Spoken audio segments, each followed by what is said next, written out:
All right, we'll call the meeting to order at 5:30. First item on the agenda is roll call.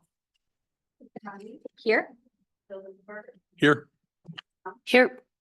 Brian Wallace, Here. Chris Zellner, Sue Freeman, Mike Stein. Here. Next item on the agenda is approval of the minutes. Are there any changes or corrections to the minutes? I'll move to approve the minutes. I'll second. All right, all in favor? Aye. Opposed? Item carries. Next item up is public comment. Do we have anyone who's turned in a card to do public comment? No, and we are recording, so we're not online, so we don't have anyone raising a hand online. We have one We attendee, have one attendee. Kevin Yeska on Zoom, but there are no hands raised. Okay, all right.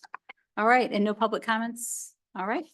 Seeing that, we'll move on to the next. Well, actually, I do want to make an announcement, not a public comment. I want to welcome Mike Steinel to the Plan Commission. Thank you for agreeing to serve. And Mike, do you want to introduce yourself? Sure, thanks. I'm Mike Steinel. I live in Waunakee on Dorn Drive. Oh, sorry. I'm sorry. Yeah, press the green. There we go. Thanks. Sorry about that. I'm Mike Steinel. I live in Waunakee on Dorn Drive. Been a resident since the mid-90s. Work at Wagner CPAs. I'm partner there. Interested in being part of the community government and had this opportunity and look forward to it. Thanks for the opportunity. Yeah, thank you very much for agreeing to serve. We really appreciate the time you'll dedicate to this. So thank you very much. All right, next item then is business item number 1, public hearing and discussion action on a request by Northridge Church LLC for a conditional use permit to allow an institutional use at 1071 Unique Drive within the Waunakee Business Park. And this is an item for final action by the Plan Commission. And so Lauren, I'll turn this over to you for presentation. Yep, so Northridge is seeking a conditional use permit and site plan approval for the existing building at 1071 Unique Drive. The building is currently zoned for industrial or office use, and recently the Plan Commission and Village Board amended the GDP for the office park that allows institutional uses as a conditional use by reference to the O2 Office District conditional uses. So that's where the conditional use falls into this. The submittal includes 2 phases of parking development planned to coincide with future church growth. Staff have no concerns with the current parking plan. Overflow, his questions have been addressed to staff satisfaction. The stormwater management plan requires some changes as recommended by Strand as well as appropriate permitting, but there are not substantial changes and it shouldn't be a hindrance to site plan approval tonight. We do have some representatives from the church here to walk through the plan and ask or answer any questions for you if you have any. All right, I'd like to invite you to walk us through the plan if you choose before we open the public hearing. And you don't have to if you don't want to. No, all right. I don't want to put anybody on the spot. All right.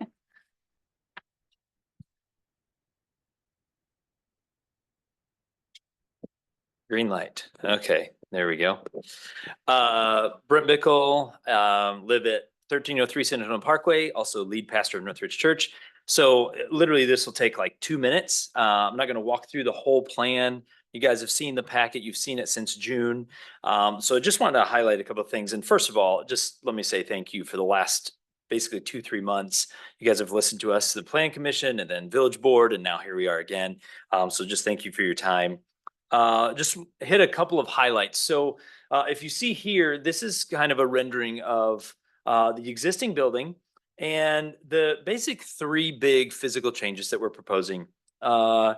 Increasing the parking lot size from 51 stalls to just over 90. And you can kind of see that extension over there. The second big one would be cutting a new kind of storefront entrance door. And you can see that in the middle, that's on the north side of the building, so that we can get everybody in and out. And then probably the only other major change is adding another entrance to the parking lot so that we can help with the traffic flow, especially between services. You know, people leaving the first service, coming for the second, and vice versa. And so those are kind of the big physical changes. There's obviously landscaping, some other things like that, but those are minor other than that. We have done our permitting, stormwater erosion permits have already been turned in. We already have approval from Dane County for the erosion permit. Business Park has actually already approved the plans as well. So we've already gone through that process.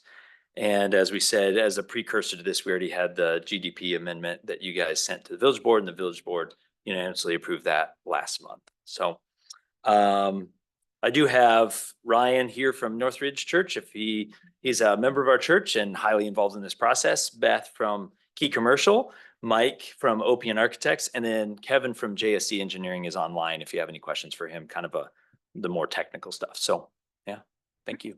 Thank you very much. All right, then let us open the public hearing at 5:35 PM. Do we have anybody who would like to speak during the public hearing on this particular proposal? All right, seeing none, do we have anyone online who would like to speak? Nope.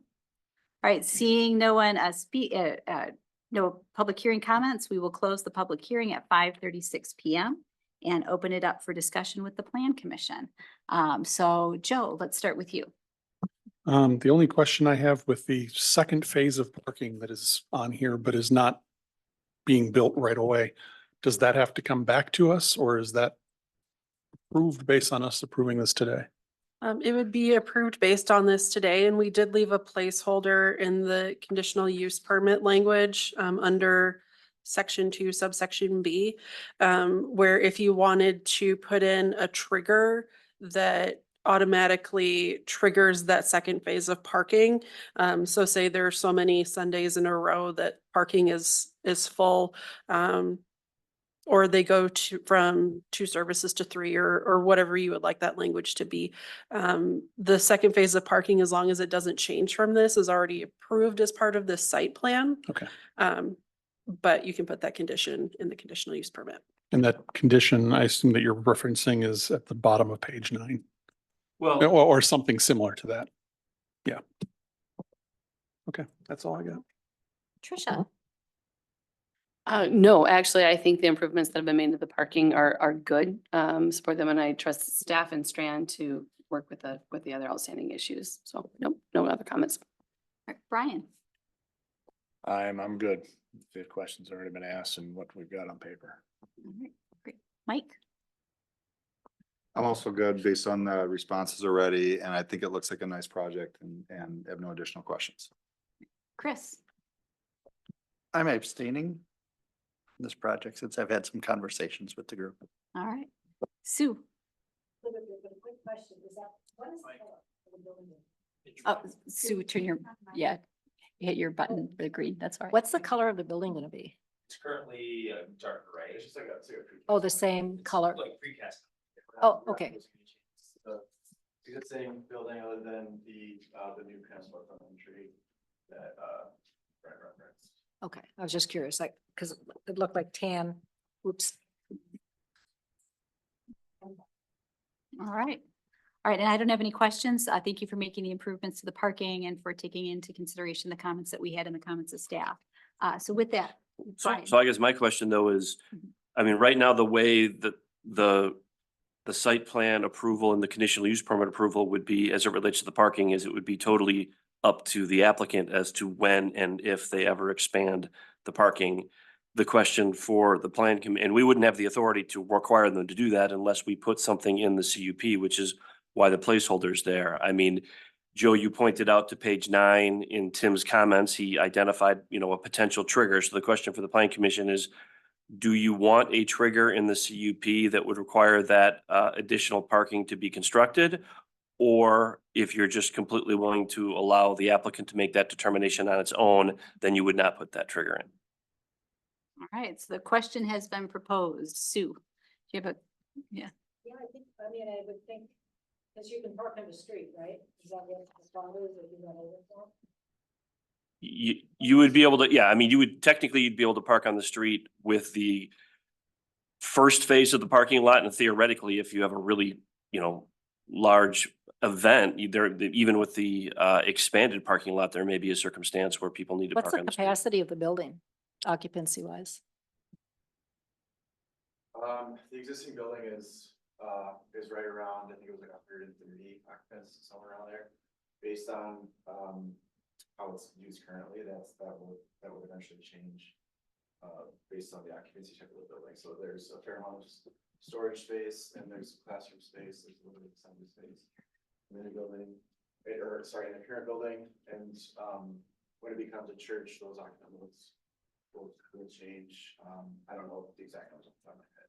And can I ask you to go to the podium and speak into the microphone? We can all hear you perfectly fine, but they are recording it. So yeah. Because I Sorry would about assume that, based on your existing success and hope for future success, you're hoping to have a much bigger congregation. So I'm anticipating that the parking lot's gonna be too small pretty quick.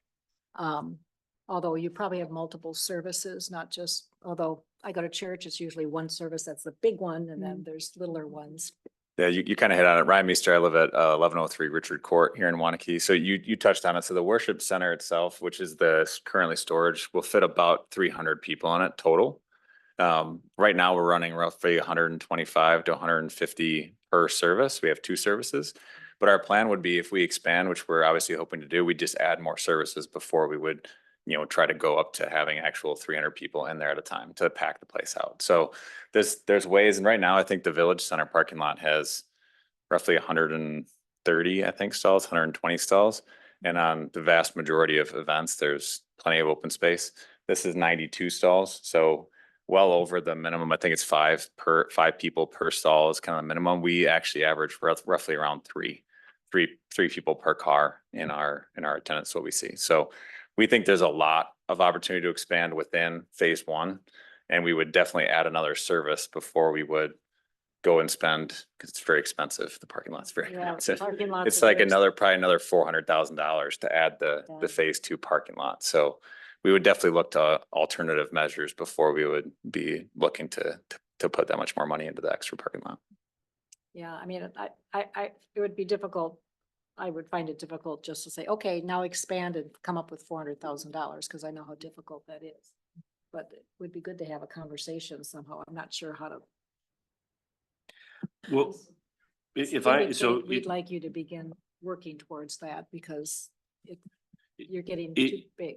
if I understand Tim's memo, essentially where you're under the site plan, the existing facility for the services would be appropriate for the existing parking. And I think it is, if I understand this, the question is, okay, if you expand where you would provide the services to have more seats, then that likely would trigger the need for more parking. And so it may be that the trigger could be, and Northridge may decide to put in additional parking even before this happens, but it may just be from the planning commission's perspective, if you expand, and I'm not sure what the exact term, but if you expand the size of the church, for the lack of a better term, then that's what's going to trigger the need for the additional parking. Yeah, I would go with that, a discussion versus just a trigger requirement, like maybe have a revisit. I don't know if you can- Yeah, I mean, the way but I mean, keep in mind, whether it's needed or not, it would need to be in a way that we would have the ability to require it. I mean, to say a discussion isn't going to give us the authority that we need. It's that, I think we can have a discussion because maybe it doesn't need to happen, but I think with respect to the document itself, the village would have to have the power to require it if But we don't have to. you always have the ability It to would- exercise it would that be triggered discretion. by expansion for the village to consider it and decide whether or not it needed to occur or not.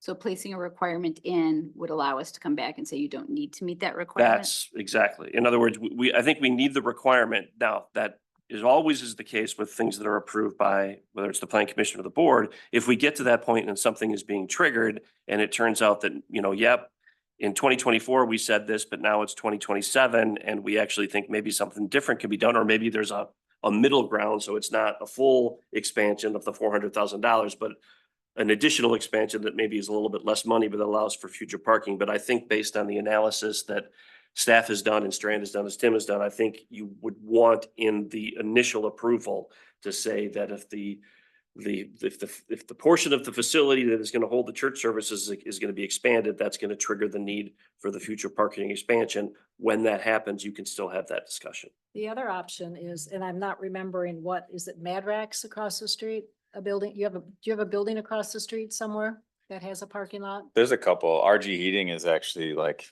here. So It's not across other the street, but option is it's one to lot. in Work between. with the business who's closed on the weekends. Yeah.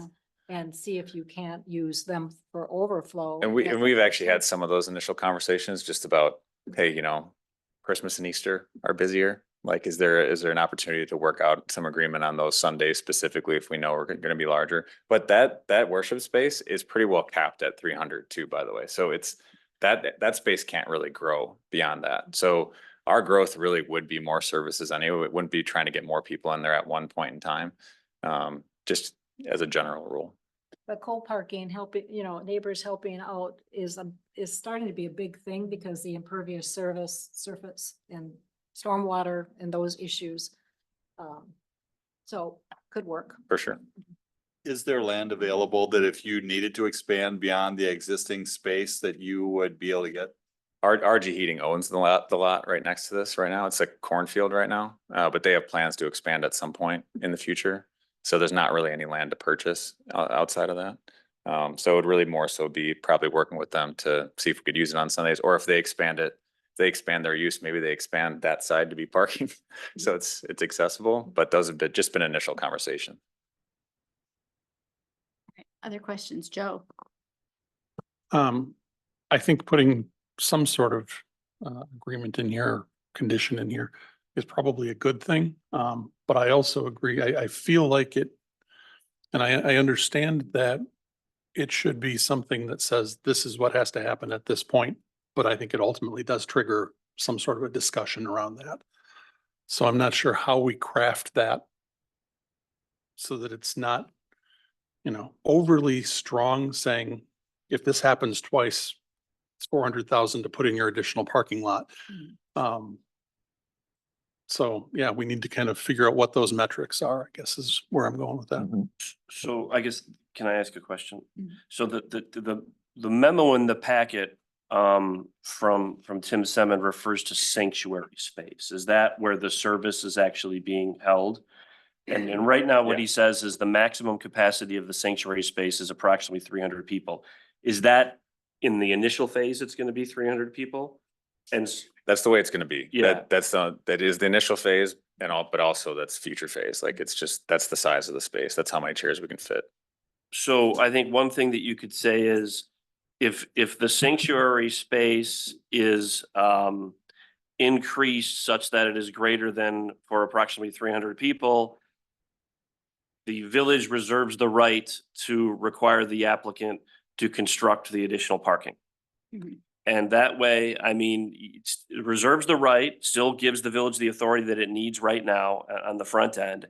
But it still is open to, there can be a discussion. It could be, maybe at that point, you have had these conversations with your neighbors and you've come forward with a parking agreement, says, hey, we really only need, while we are going to be expanding our sanctuary space, we believe it's only going to come into play really for X number of services per year. We have a parking agreement that we're providing to you that shows that we're going to be able to do that. And that could potentially satisfy then the concerns and at that point, then staff would have to do an evaluation.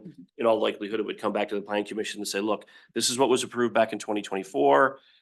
Now circumstances have changed such that maybe this additional parking does not need to be constructed because there is a parking agreement with a neighbor, and then the CUP could be updated at that point in time. But it still gives the village essentially the control that is necessary. Because obviously anytime when we do something like this, yes, there is street parking that's available, but the purpose for the parking lot is to allow for 98% of the time the people who are attending the services to be able to park in the lot. I like where you're going with that. My only concern would be that we're basing it strictly on building space rather than attendees. If everybody decides to show up in one car for every service, one person per car. Yeah, so that's what one of the recommendations that Tim had was one of the triggers that he suggested would be that the parking lot is filled beyond capacity for more than X number of events per month. So that way it's based on the parking lot capacity and not necessarily on gross attendance at the church. And the other thing that I would add is making sure that there is a time restriction on it, that they whether that's 90 days like Tim has, or 3 months, 6 months to do that. Having a time restriction on there so that we also have some teeth to come and say, you know, you either need to do this or we can bring it back, but it needs to happen within this time frame. Could we combine those two? The stuff that Brian noted, as well as the parking piece in here. So basically an either or kind of scenario. And then if we're dealing with the 2 events per month, I think we need to say 2 events per month over what period of time? I mean, there may be a month where that happens twice and then it may not happen again for 11 months. So is it really worth triggering for that scenario? Maybe excluding Christmas and Easter specifically. Yeah, those would be the two. Yeah, so, Would it yeah. be possible to, because this is going to the village board? No, This is. this isn't. Oh, this is final action. yeah. Sorry, Brian, you're ready to go. We don't happen to have, because we just went through the parking ordinance. Or do we know what this, because that was interesting in that discussion, because we talked about buildings that might have been one purpose at one time and then they change, and how does that impact or be impacted by any parking ordinance? Obviously, this was an industrial or a manufacturing type facility. Now it's going into something that's more actively attended, however you want to describe that. So I don't know how the numbers shake out from that. You know, the comment was made about 5 to 1 for 5 people per vehicle, but I don't know that we necessarily hit on that. We're more about square footage. Do we call offhand? Let me do some quick math. Okay. The other thing I was gonna say, Because for churches, it's 5 seats per parking stall. that's what it was. So, in the yep, so if we're Okay. talking 300 seats and I'm 60 stalls and we got. yep, there 90 you go. And we got 92 stalls. It's too late in the day for me to do math. Even if they went to max capacity, we have 50% extra stalls already. I look at it from this way, I'm in full support of that thing. I could care less if there's a trigger. This area where this is at is in a very active area during the week. Sundays, there's probably hardly any activity. And with a congregation that's probably wants to continue to grow, if they get complaints because their person's parking up by Octopi, or somebody's parking by Octopi and having to walk, it's probably gonna be the internal trigger to put the parking lot in. So I would say, from my perspective, I'm gonna vote for it either way, but I don't know that it needs a trigger. All right, other comments? Mike? Yes, I don't know it needs a trigger either. You know, one of the things, I was active in our church when on the chaired our building committee and whatnot. And one of the things that, the builder said was when you're at 80% full, you're basically full. People feel crowded. So when they're saying 300, as much as you're going to want to get 300 in there, people are going to be deterred if it's more than 270, you know? So you got to factor that into the amount of cars too. And then you factor in, okay, how many people per car? I think you're not going to be getting much beyond 100. So if there are a few cars parking on the parking lot, that church is going to feel full, and they're going to have to go to multiple services before it ever gets where there are people parked up and down the street and wherever else. I just think that's reality. So I'm with Brian. I don't think it's going to be an issue. And in one of our meetings, we did talk about the possibility, depending on what the timing is between services, there is possibly ingress egress where people are leaving and coming in at the same time. And that might cause some congestion issues with the parking spaces, which is why we discussed having right now more than what is required by the code. But is also something to consider when you're talking about possibly these triggers. It's not just who's parking during one service, but that turnover in between services. Just because, I mean, you all don't have to put it in, but this is it. Like, if you don't put it in now, you've lost your ability to do it. And I just want to make sure that that's abundantly clear. Again, you guys are the decision makers. I mean, if you're going to do what Joe was saying, you could do something like, should the parking lot be filled beyond capacity more than 2 events per month for 6 consecutive months? Or if the sanctuary space is expanded beyond the first phase as identified in the site plan, the village retains the authority to require the applicant to construct the remainder of the parking lot pursuant to the site plan. I like it. I do too. I worked back in my Atlanta days, I worked with a lot of the mega churches down there, and on Sunday, they actually would have buses from other parking lots, and you would park in, like literally a mile away in a mall parking lot. And they'd bus you in. So I've seen how congregations have handled alternate forms of parking or alternate ways of parking very gracefully in a way that doesn't impact the neighborhood. I do though like the reserve the right language, because it does spark a conversation. I think ultimately though, I also understand, we just did pass a parking ordinance and you are within that parking ordinance. I'd be in favor of the reserve the right language. And I would guess by the time we got to that conversation, y'all would have arrived at agreements with your neighbors on parking and how that can work in your neighborhood very well. So other thoughts?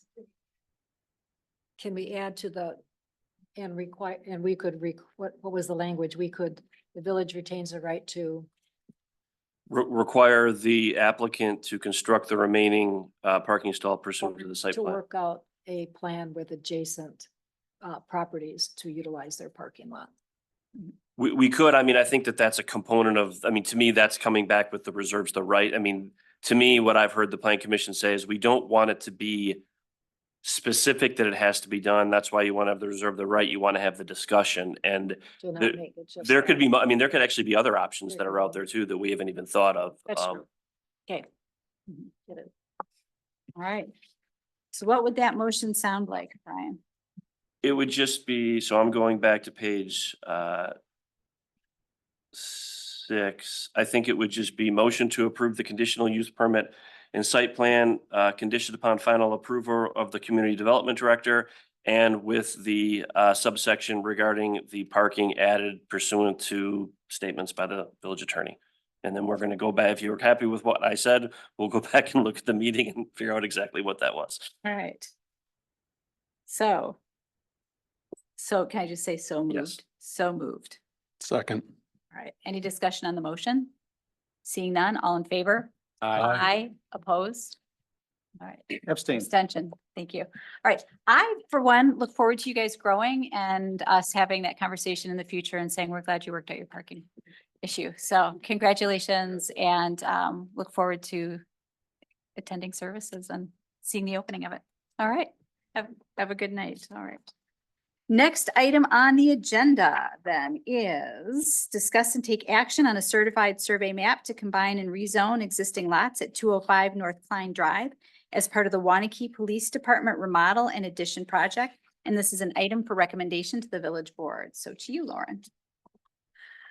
So the police department expansion site plan was approved, conditioned upon approval of a CSM and rezone application. The CSM specifically to combine the current 4 lots into a single lot and rezone it from the 2 current zoning districts, C1 and R5, to G1 institutional. So this is just that, it's the CSM to combine the lots and the rezone from those 2 zoning districts to G1. All right. So do we have any questions or comments on this? Trisha? Nope. Mike? No. Sue? No. Chris? Nope. Brian? Pretty simple, no? No? Nope, straightforward. All right. Do we have a motion? I'll move to recommend the village board approval of the CSM to combine lots and rezone the new lot 1 from C1 general commercial to R5 multifamily residential, and multifamily residential to G1 institutional, conditioned upon the final approval by the community development director. Second. All right. Any discussion on the motion? Seeing none, all in favor? Aye. Aye. Opposed? Motion carries. All right, next item on the agenda, discuss and take action on amendment to section 133-11 of the village ordinance to change the maximum allowable size of accessory buildings. This is for recommendation to the village board. And Lauren, to you. So just going off the issue summary here, at the May 6th village board meeting, the trustees voted to approve an amendment to the ordinances that allowed accessory dwelling units by right. And as part of that, wanted to increase the allowable size of ADUs up to 900 square feet or 50% of the size of the primary dwelling, whichever is smaller, to be in line with other municipalities in Dane County. So Verona and Madison and I believe Middleton are all at 900 square feet maximum size for their ADUs. However, that created an inconsistency in our code where our current code allows accessory dwelling units up to 800 square feet. And so this would be to clean up that discrepancy between the 800 and 900 square feet. We did receive an opinion from Attorney Kleinmeyer that to treat both the ADUs and just in general accessory structures the same. We would incorporate the same language that accessory structures could be up to 900 square feet total or 50% of the primary structure, whichever is smaller. And so, and right now our limit for an accessory building, that's not a dwelling unit, a garage, a Yep, playhouse, not that anybody would do it, it's 800 square feet. yes. Pardon? Somebody might. All right, so with that, what questions do we have? Chris, can I start with you? Or No comments? questions. All right, Brian? No questions really, but just to clarify then again, this was, since it was passed in May 6th, well, it's really about only certain lots in the village have this ability to do this, like 25% maybe. I don't know. It that doesn't it's only matter, it doesn't 25%. matter, I just Yeah. clarifying that, so Yeah, otherwise I have no questions. Joe? When we had this last time, there was a reason that we held off. Do we recall what that reason was? I'm drawing a blank. It was the 50% of the primary structure question. That was it. Okay. Which after further research, I realized it was already in the code for ADUs, Okay. but does not exist in the language for just in general accessory uses and structures. Brian? So I'm looking at page 43, and I wasn't here at the last plan commission meeting, but so I think page 43 of your packet has the language that you're contemplating right now in the middle of the page where it says accessory uses, and there's a couple of red line changes. So this, take out the 900 versus 800 issue. The existing language is pretty old. And one thing that I think that you should contemplate doing is removing the sentence that allows for something greater for conditional uses. When this language was drafted, municipalities had a lot more authority to deny conditional uses. There was a change in the Wisconsin statutes within the last 10 years that makes it very difficult to essentially deny a conditional use. And so if you're going to contemplate updating, and I do agree with Lauren that I mean, because of the ADU change, it really doesn't make sense to allow ADUs to be up to the 900 square feet, but other accessory structures are at 800. I mean, it seems like it makes sense to make them consistent. But if you're going to make that change, I would also pull the language from the conditional use permit. I would basically just make it, look, it's going to be, we're going to do what we're doing with the ADUs. It can be 900 square feet or 50% of the area of the primary dwelling, whichever is smaller, and just leave it at that. I mean, if you want to leave the conditional use, you can, but my warning to you is if somebody comes forward with a proposal and now all of a sudden they want 1,100 square feet of an accessory structure, the village may be in a position where it's very difficult to deny that request, notwithstanding the fact that you don't want to approve it. And again, going back to when this language was initially adopted and it referred to conditional uses, we had a lot of discretion to deny or modify conditional uses, whereas now a lot of that power has been taken away from the municipalities. All right, thank you for that. Yeah. Can I ask a clarifying Yes. question to Brian? Mhm. So Brian, in that description, when we're talking about ADUs being max 900 square feet or 50% of the structure versus the accessory building, if somebody has a workshop or something like that, like, I guess maybe my confusion is which this right here is addressing the accessory building, right? Correct. Yeah, so I Not the think ADU. what Lauren did, and correct me if I'm wrong, but based on the last discussion that you had, she then pulled the ADU ordinance. And so when you look at page 48 of your packet, so on page 48 of your packet, there's a subsection G about 2/3 of the way down the page where it says accessory dwelling units may not exceed 900 square feet or 50% of the area of the primary dwelling, whichever is smaller. And so I think my understanding is based on the discussion at your last meeting, the thought process is, okay, if we're going to update the size of accessory structures in the village in our existing code. Let's try, we want to make them as similar as possible to what we've done with ADUs, which if that's what the planning commission was thinking, that seems reasonable. It makes sense. So effectively, what you have the ability to do right now is you make a recommendation to the board is then, so that's on page 48, and that's the existing language for ADUs. You can go back up to page 43, and right now there's a subsection 2 that's a paragraph for accessory uses. You could modify that language so that it says accessory uses and structures are permitted only if the principal use or structure is present or under construction. That's already part of it.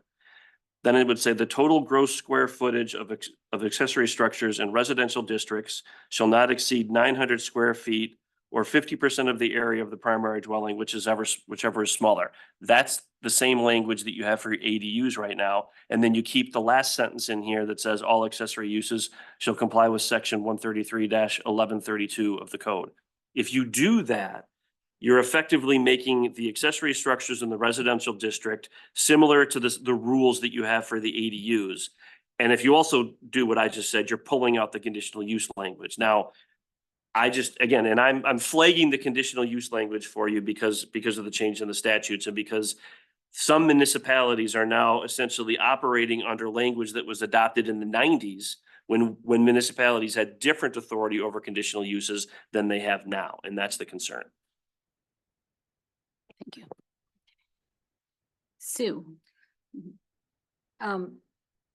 I'm sorry I wasn't on the plan commission when this first came up, and I understand it's the village board that makes the final determination. Because I have some pretty strong opinions on ADUs, but one of my first questions is, this change only applies to a housing unit, residential, not a shed. No, the change that we're talking about right now would be the accessory structures. So whatever is deemed to be under. It could be a playground, it could be a shed, it could be. It definitely whatever could be a is- shed. I'm not sure if playground structures are. Could be a It's, yeah, work, it could apply to a playground structure too. it could be a work area for somebody. So I don't think people have really thought through the impact of this.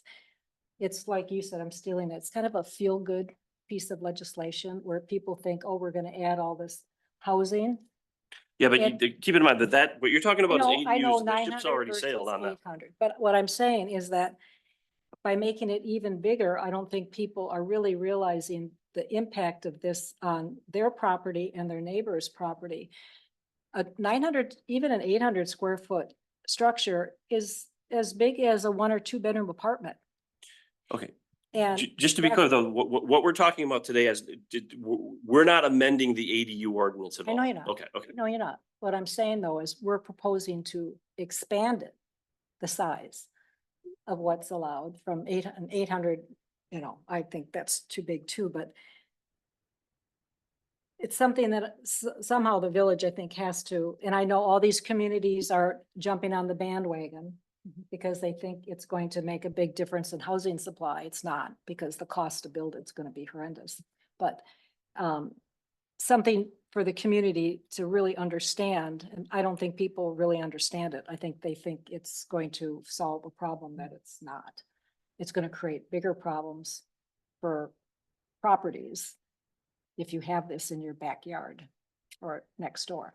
So, but anyway, I clarified it. So it's not just a residential, it could be some other accessory use that we've defined, correct?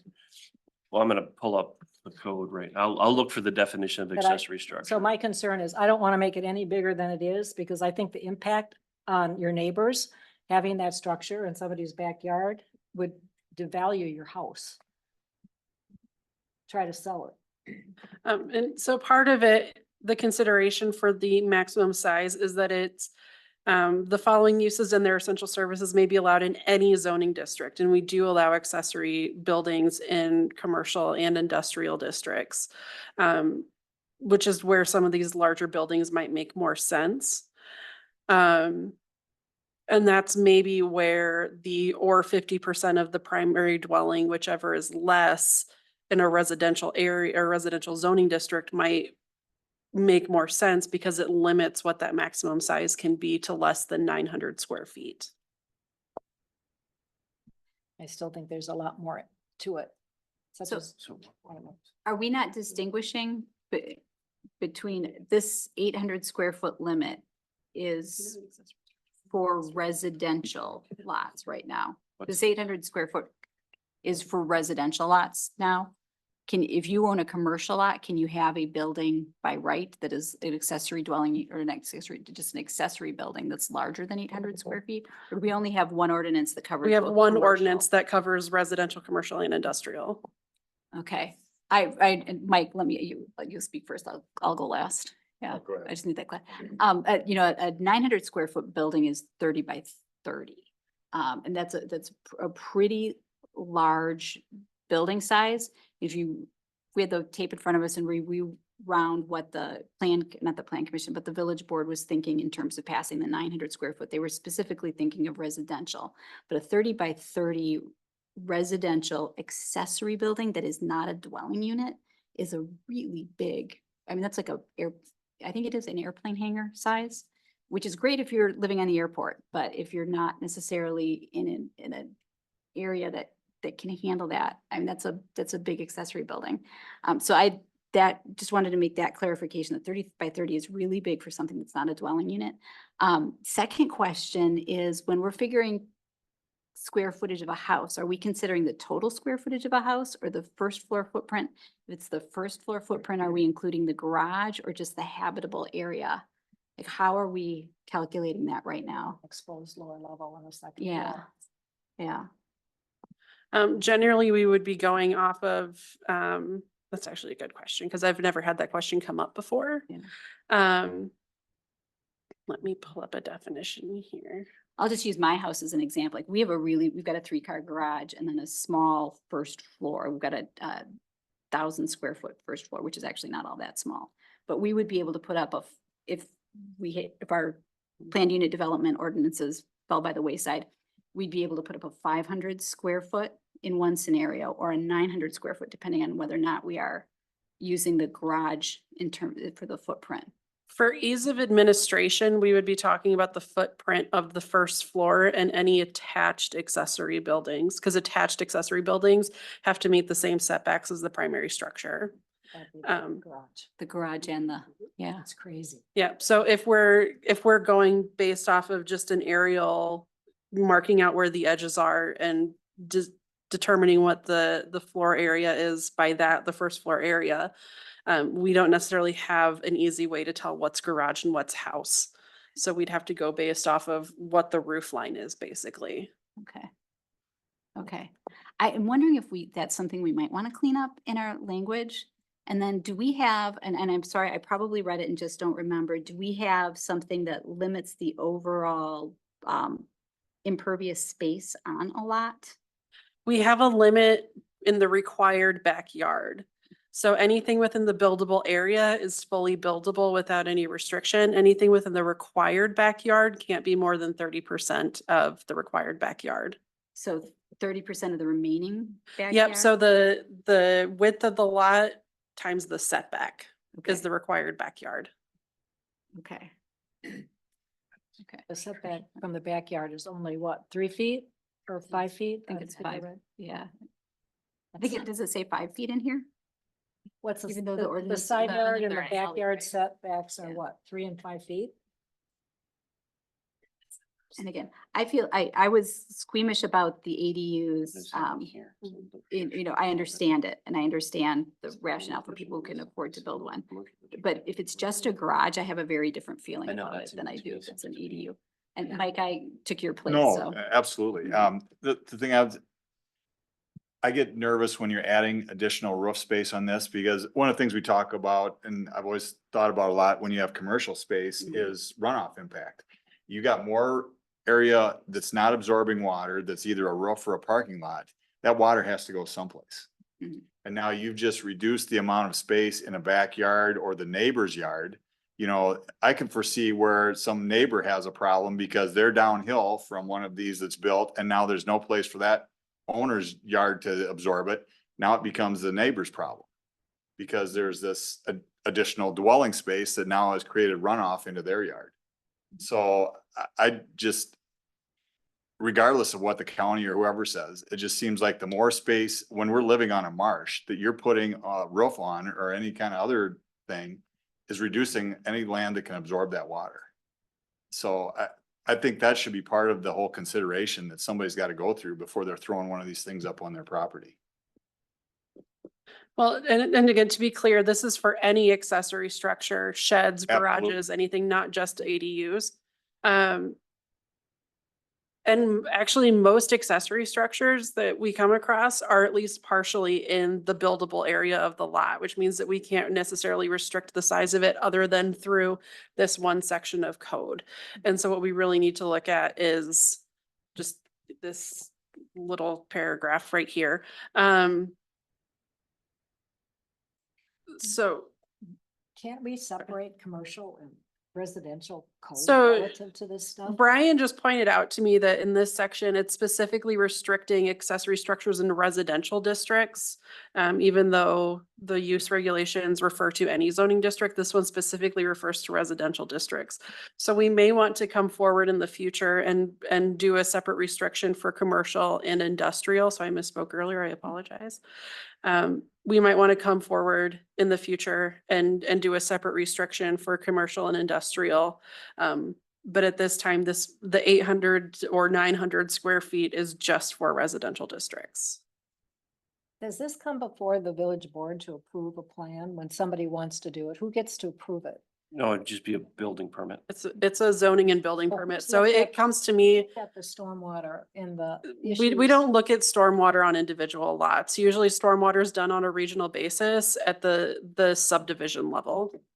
Wow, I mean, that's So crazy. I think Yeah, we're I think we're getting kind getting of out of- beyond yeah. the scope. I mean, this is here right now. Like somebody can put an 800-foot accessory structure. The only issue right now, and I think this stems from the conversation between the village board level, was if we're going to approve ADUs that can be up to 900 square feet, why wouldn't we allow other accessory structures up to 900 square feet?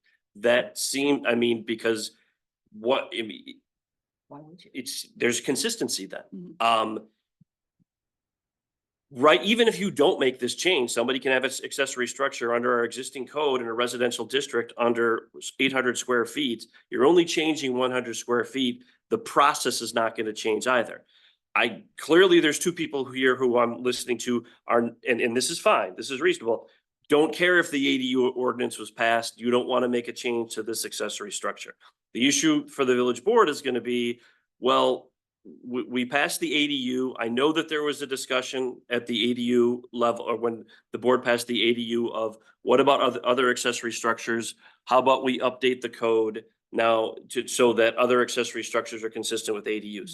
That's reasonable to do. Now, the procedures that are utilized and what's happening in other districts, like as part of this process, we've now noticed that maybe we don't have limitations on the size of accessory structures in commercial and industrial zoning districts.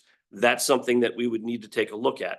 I think the question for the Plan Commission tonight is, do you want to you have to make a recommendation to the village board on this particular ordinance. You don't have to vote in favor of it if you don't support it. I mean, this is only a recommendation.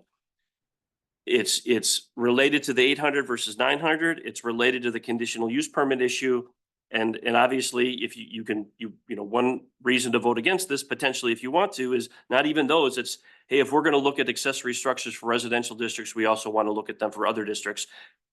An initial review of the code doesn't suggest that we have regulations where you might want them. But the focus, the discussion tonight and the recommendation tonight, to be clear, is only on the accessory structure in residential districts. And it really kind of comes down to, are you okay with them being 900 square feet because that's what the village board approved for ADUs? Or do you not want to see this ordinance changed at all? I mean, that's really the question for you tonight on your recommendation. So I have lost track of who I've called on, so I'm going to start with you, Chris, and then go back down since Mike, Sue, and I have been chatting about this quite a bit. Yeah. Staff recommended approval. Why? Because the ADU ordinance has already been passed and it allows up to 900 square feet. The discrepancy starts to run us into some issues where if they want an ADU that's 900 square feet, but another section of code says that they can only have it at 800 square feet, where does that leave us? And since the ADU code was passed specifically knowing that, and with the intention that the 900, it would be updated to 900 square feet, that was what the staff recommendation was based off of. So you're just going for consistency between the two things? Yes. Okay, and has the village board already approved this? The village board Come approved the back to us now? ADUs. But the 900 for this has not been approved yet. Correct. This is Okay. a recommendation by the plan commission. Brian, I'm sorry, Chris, were you? Well, I just agree. It's very large. I know that, this is like having a 4-car garage added to your residence. Brian. Oh, Your turn. Yes. well, yeah, so I mean, at this point, we've already, whether we agree with it or not, we've already been approved at the village board level for ADUs up to 900 square feet. So to clean up the code and make it so that any accessory unit is the same size, I would be in favor of. Joe. I'm wondering, this is sort of a process thing. If we did not want to change the size, could we still change the conditional use portion of that? Or Absolutely. even, I mean, it wasn't specifically noted on this item, but Yeah, I mean, for example, you could, I'm looking at page 43 now. I mean, effectively, you could say, you're gonna keep, I'm focusing specifically on subsection 2. You could keep the first sentence as it is. You essentially could keep the second sentence as is in the current code, which is 800 instead of 900.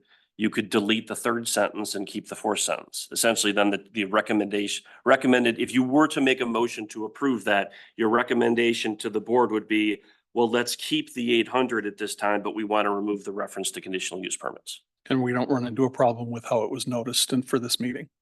No, because I mean, at the end of the day, you are still making a recommendation regarding accessory structures, and all of the information was in the packet. Okay. Right, Trisha. I don't even know. I'm kind of with Joe on this, and I guess my other question too is not only with the conditional use language being removed, but can we just differentiate between the two to make everything so you don't run into the conflict that you have right now of like the different ordinances, saying one saying 800, one saying 900. One could be for ADUs, the other one could be for additional accessory structures.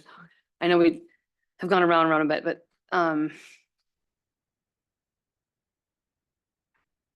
Well, I think the question for the village board is going to be, what's the rational basis for allowing an ADU that's up to 900 square feet in a residential district, but not allowing a 900 square foot accessory structure? I mean, I'm gonna have to give that some thought, because off my head, I mean, again, we have to, I know there's been a lot of discussion on ADUs. The ADU ship is set sail, like that's already been approved, that's done. There's nothing this body can do to change that. So the question becomes, what's the reason why you would only allow an 800 square foot accessory structure, but allow a 900 square foot ADU? There might be bases, hey, you know what, we feel like if you're gonna have ADU, somebody's gonna be residing there, and we think it makes sense to allow it to be a little bit bigger. We're comfortable leaving our accessory structure language the same.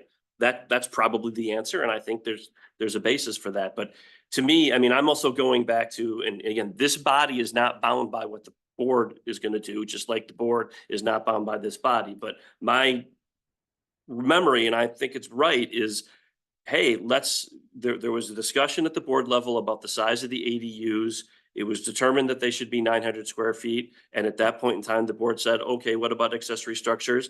And I think Lauren said, well, we'll bring that back to you. And everyone's like, yeah, because we want them to be the same. So not that this should impact your decision-making process, but if we have 7 members at the village board meeting, I'm pretty sure they're going to approve a 900 square foot accessory structure just based on past discussions. And so that's just feedback for you as you go through this process. And I think part of it then is, how do you feel about the conditional uses too, which is, I think, to Joe's point. All right, other comments? None? Sue? I guess what I would say is the board will probably approve what they're gonna approve because they wanted ADUs. I do not think that the community really understands the impact of this. And the first time we have one of these built in a neighborhood where there's a problem with adjacent property owners, it could be changed. The ordinance could be changed eventually, and there could be pressure to do that. Maybe it'll happen, but I'm not gonna support 900 because I don't even like 800, so I'm just gonna vote no. Mike? I'll just chime in and say, I just think for the other buildings, the larger you make it, the more ground space it's gonna cover. If you have a 900 square foot dwelling unit, theoretically, you're potentially can go up with that, and you'd have a reasonable space you can do that. If you're having some sort of a shop or 4-car garage or whatever it's gonna be, that's gonna cover more of your lot. You know, so I think there is that difference that I would be more in favor of having some sort of differentiator of dwelling versus non-dwelling, that if it's non-dwelling, it's 800, if it's dwelling, it'd be 900. And that's effectively what you have right now in the existing code. So if we need to clarify that or whatever, I would feel better about it. One So- last question. Is there any design review of the structure? So somebody could build a metal building as an accessory unit in their backyard and We Just- don't have any design overlay districts, so there is no architectural there's review. another issue that. Well, there's people- no aesthetic architectural review. You said what? Aesthetic architectural review. We do architectural review in terms of elevations and, That's not. And certain aesthetic materials, in a but- Residential district. but aesthetics. yep, if it meets the minimum requirements of building code, then we don't have. Build a metal shed that, just so people realize what can be built in their backyard. That, with regards to accessory, we've always been able to do that for the most part. With the accessory buildings, you could put up not the residential ones, but you could put up a, pole shed in the backyard. Yeah. I mean, this code has been in effect for a long time. Yeah, and that's maybe future, we can talk about what architectural review looks like if we have design overlay districts. Would it be possible to bring it back for a third time and have some guidance in the code on how we're calculating square footage? I personally, anybody that's listened to me talk for the last few minutes, I'm fine with having a smaller accessory unit versus accessory dwelling unit. I think those two things can be differentiated, but ultimately it does go to the village board and they may not see the need for differentiating those two things. So would that be all right? I think that that's all right. Yeah.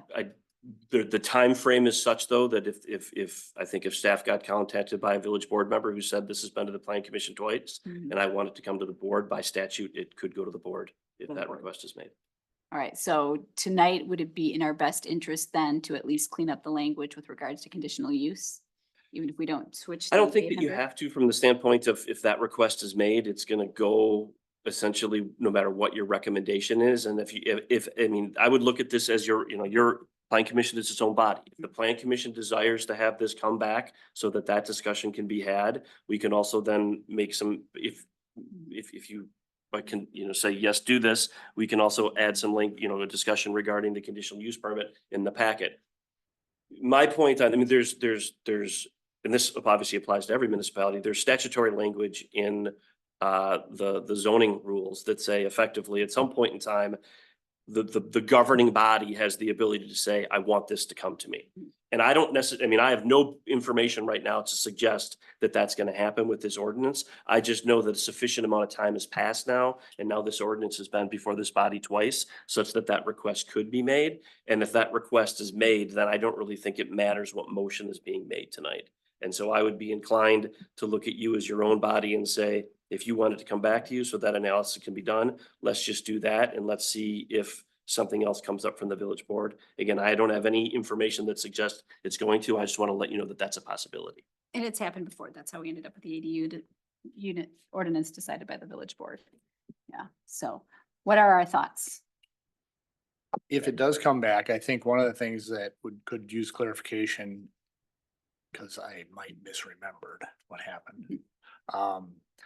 Doesn't the unit have to be built in the existing zoning building envelope? No, it allows for attached or To go detached by beyond the right. lot lines? Not beyond the, I'm sorry, the setbacks? If it's within so many feet of the primary structure, it has to meet the setbacks of the primary structure, but I think part of it as a detached unit so far away from the primary structure would be allowed to go some way into the rear setback, but I would have to read this again. Okay, yeah, well, that, yeah, I was gonna rephrase maybe that, like the original building envelope that's created by the setbacks, I thought it had to be within that, no matter what, you know, If it's attached, yes. well, I thought even with the detached, I thought that's what I recall. No. is it- No, Cause you couldn't I- build it right up to the lot line. There had to be a setback. right, there are setbacks, but I don't remember, let me see. And the reason, I guess the reason I bring it up, and it's kind of like Mike brought up, is those building envelopes are designed from a regional perspective from stormwater, and if you're within that envelope, you're technically, even though it's not, it's an impervious surface, you're not necessarily impacting the stormwater. Yeah, just to be clear, I mean, nothing, let's assume for a second that you all looked at the ordinance that came before you and you said, yep, let's roll with this 900 square feet. We wouldn't be changing the Correct. setbacks at all that are already in the code and associated with accessory structures. Those wouldn't be changed. So. I in get other words, that. I think it just helps to okay. understand where we were at and why, right? Okay, so for detached accessory units, accessory buildings that are not an ADU, the minimum setback in the rear yard and side yard is 3 feet. So you can go into the required rear yard with an accessory building. If it's an ADU, that increases to 5 feet, but it is still allowed within the required rear yard. All right. Other questions? Comments? No? All right, do we want it back? Chris? Just one. Yes. How many of these do we have in a year's time typically? ADUs requests or Eight. any? Well, ADUs, we haven't had any so far. Accessory buildings, including decks, I think I've seen a dozen or so this year. Few more than that, but yeah. 1 or 2 dozen so Do far. do we feel pretty confident that 100% of people come in and get a permit? No. I'm only saying this because we have had this in the past where we've had units go up and all of a sudden, well, we can't put a sidewalk somewhere because they're too close to the building at that point. So just, there's a lot of different things and components that the vast majority of people don't understand when we do these things. And that's one of those, just an easy example of where we have a street that doesn't have a sidewalk, that the rest of the street has it. Because there was a dwelling unit put up. Accessory unit, yeah. Accessory unit that was put there. Mhm. So just keep that in mind as we go. Other questions? None? I don't know, are we in agreement that we would like it to come back one more time? We'll just risk it with village board. All right, yeah. I'll just clean some stuff up. I'm making your job hard. I know that, Lauren. So, yeah. Can You're I- good at what you do though, so. yeah. Go ahead. Yeah, sorry. No, I shouldn't even ask the question. I'm just differentiating between, and this I think is something we talked about with the ADU is the square footage for the, like, part of the principal structure versus detached. I don't Yeah, know if that factors into it all, not, just bringing it back, yeah. maybe. Well, Consider we're that not too. really considering ADUs, so that. No, yeah. you're right, but like, but for the accessory dwelling, detached, I don't know, you're right. Yeah.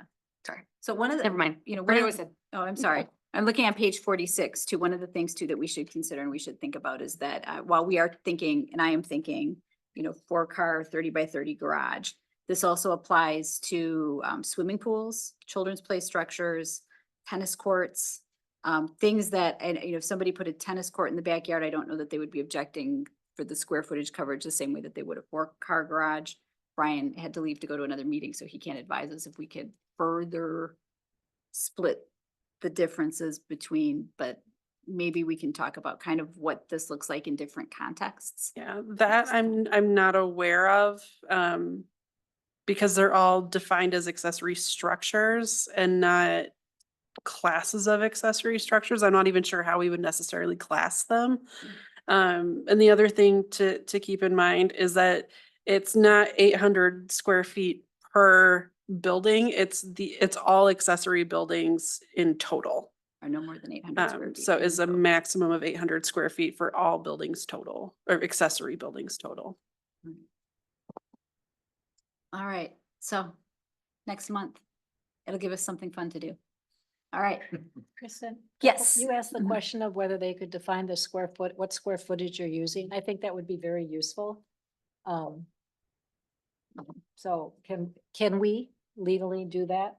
And if so, how? I think there's probably got to be a decision rule that we make and we stick with.